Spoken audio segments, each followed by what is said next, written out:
Hello, my name is Janice. I find myself isolated, so I'm here to share my story in hopes of finding some understanding. My husband, Raymond, has become someone I hardly recognize, a person whose presence fills me with dread. I often envy couples who are happy, bonded with their soulmates, living the life I once dreamed I'd have with Raymond. But our reality turned out much different than I had hoped. Our marriage began on a strong foundation. Raymond and I both held steady jobs, and our relationship was full of promise. Yet soon after our wedding, everything changed. Without any prior discussion, Raymond quit his job, explaining that his work was causing him depression and burnout. He assured me it would only be a short break, and he'd start searching for a new job soon. In the meantime, supporting us was left entirely to me. I voiced my frustration at being kept in the dark, but Raymond dismissed my concerns. "It's just temporary," he'd say. However, as months went by, nothing improved. I took on multiple jobs just to keep us afloat, while Raymond spent his days playing video games, contributing nothing to the household. Our financial situation deteriorated further until we were struggling just to pay rent. Eventually, we had to ask for help from Raymond's parents, Ethan and Olivia, who were shocked to discover he was unemployed. They revealed a painful truth. This wasn't the first time Raymond had quit a job and relied on others to support him. In the past, his parents had to coerce him into working by threatening to cut him off financially. They had hoped he'd change after meeting me, but it seemed he had simply reverted to old patterns. Ethan and Olivia expressed doubts about Raymond's claims of depression, suspecting he might be manipulating the situation to avoid responsibility. Hearing this was a blow. I had always known Raymond to be hardworking and reliable, but now I saw another side of him. His parents sternly urged him to get a job and stop burdening me, emphasizing that I deserved a partner who would support me, not exploit me. Raymond promised he'd make an effort, but doubt lingered. Hoping things would change, I kept silent about Raymond's continued unemployment, motivated by my love for him and the desire to avoid adding pressure.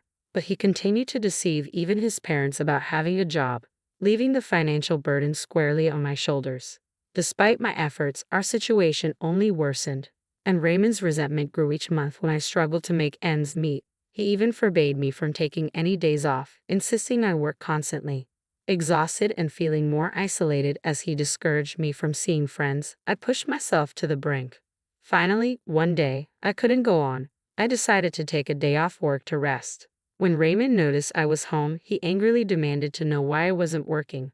I explained that I needed a break, but he exploded, saying I had no right to take time off. I confronted him about the unfairness of it all, that I was the only one working while he did nothing.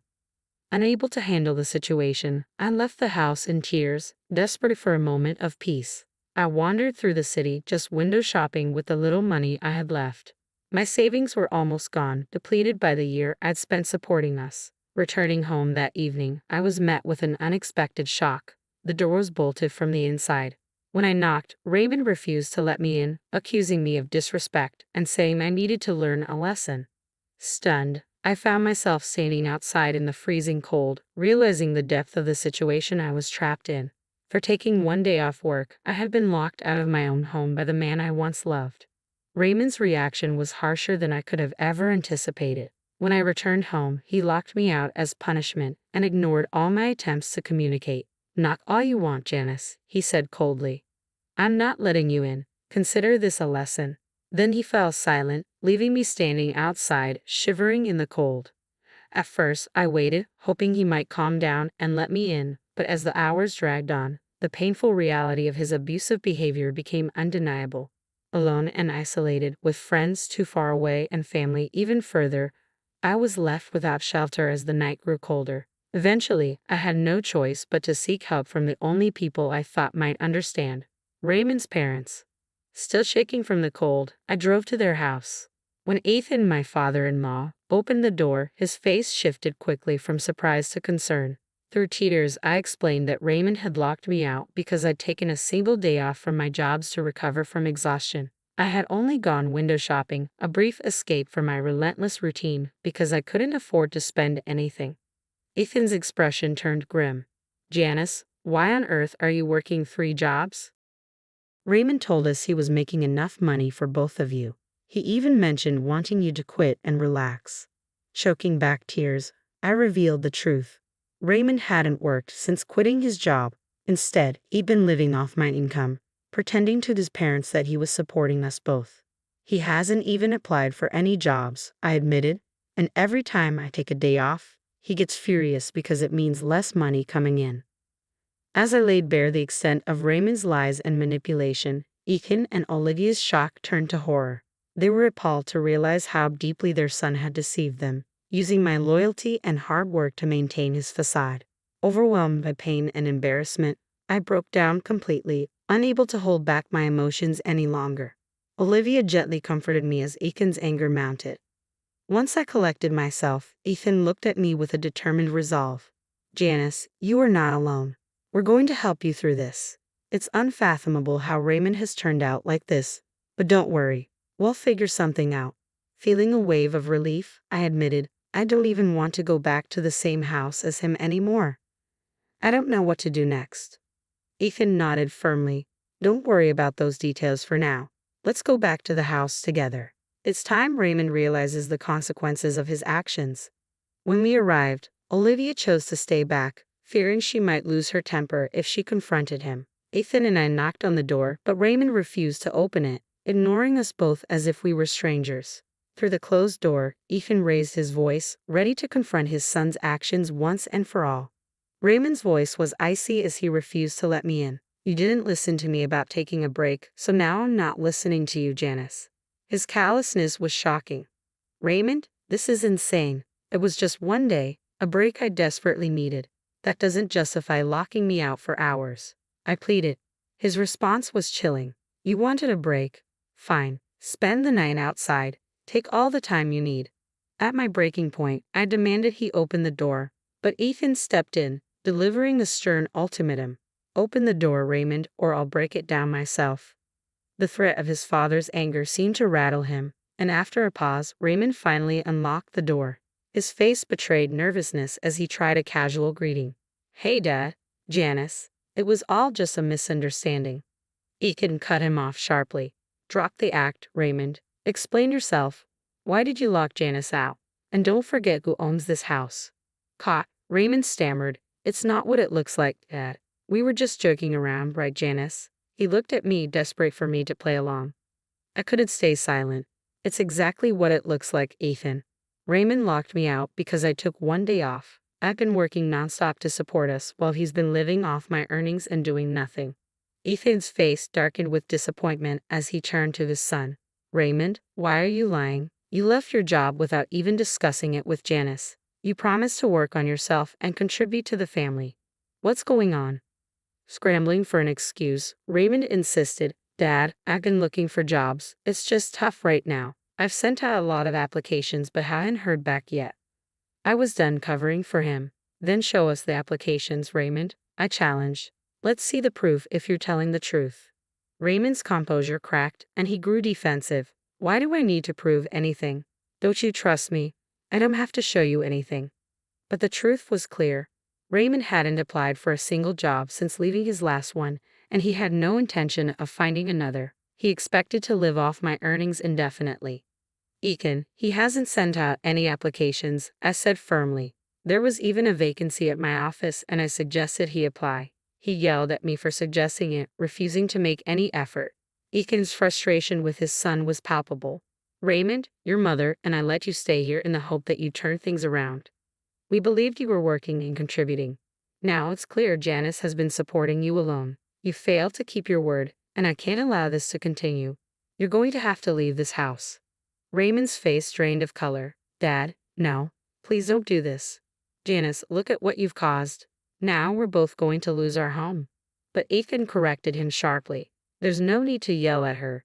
Janice will stay here if she wants, or she'll stay in the house alone. You are the one who will be leaving." "This isn't fair," Raymond protested, panicking. "Janice and I are a couple. You can't just separate us. You can't split up a married couple." Ethan's gaze was resolute. "Raymond, your behavior has already done that. It's time for you to face the consequences." I go where my wife goes, and that's final. If Janice wants to stay married, she has to take me wherever she goes, Raymond protested, desperate and grasping at control. But I was done. "Actually, Raymond, I won't be staying married to you," I said, my voice steady. This decision had been brewing for a long time, and now, At last, I was ready to voice it. I'll be filing for divorce. Raymond's face fell, the reality of the situation finally sinking in. Years of leaning on others to prop up his lifestyle, shirking responsibility, it had all led to this moment. But rather than accepting it, he tried one last plea. Janice, please, you're not really going to throw away our years together over one mistake, are you? I know I shouldn't have locked you out, but it's too late, Raymond. I replied, exhausted. His actions had consequences, and both his parents and I were united in our resolve. The time had come for him to be accountable, and there was no escaping it now. Look, Janice, it was just one day.